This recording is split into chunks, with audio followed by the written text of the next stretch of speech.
I don't scare easily. I've always considered myself a logical person, a skeptic even. But what happened to me last week has made me question everything. It started with a knock. It was 3 a.m. and I was dead asleep when I heard it. 3 sharp knocks on my front door. I live alone in a quiet neighborhood where the most exciting thing to happen is the occasional raccoon knocking over a trash can. But this wasn't the scuttle of an animal. Someone was out there. It was deliberate, rhythmic. At first I thought it was a dream. I lay there, heart pounding, convincing myself it was nothing. But then it came again.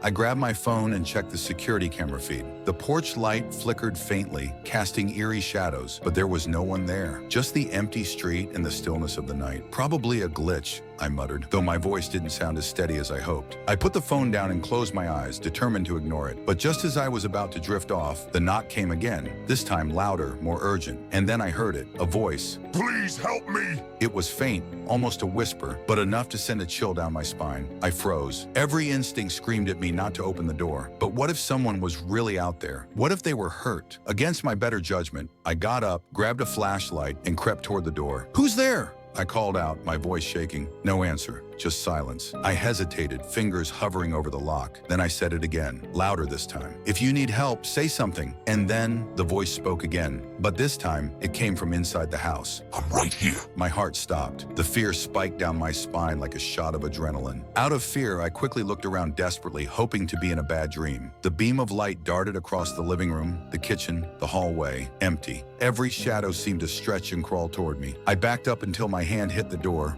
fumbling for the lock. I needed to get out. And then I heard footsteps, slow, deliberate, coming from upstairs. I live alone. No one should have been up there. My chest tightened as I stared up the staircase. The steps creaked under the weight of something heavy. My phone buzzed in my pocket, and I snatched it out with trembling hands, pulling up the camera feed again. The screen showed my porch, and standing there, staring directly into the camera, was me. My face, my expression, smiling. The figure raised a hand and knocked on the door. I bolted out the back door, sprinting into the night, leaving the house and everything I owned behind. The police didn't find anything when they searched. No signs of forced entry, no footprints, just the faint sound of knocking on the security footage. I've been staying at a friend's place since then, too scared to go back. But last night, the knocking started again. This time, it came from the window.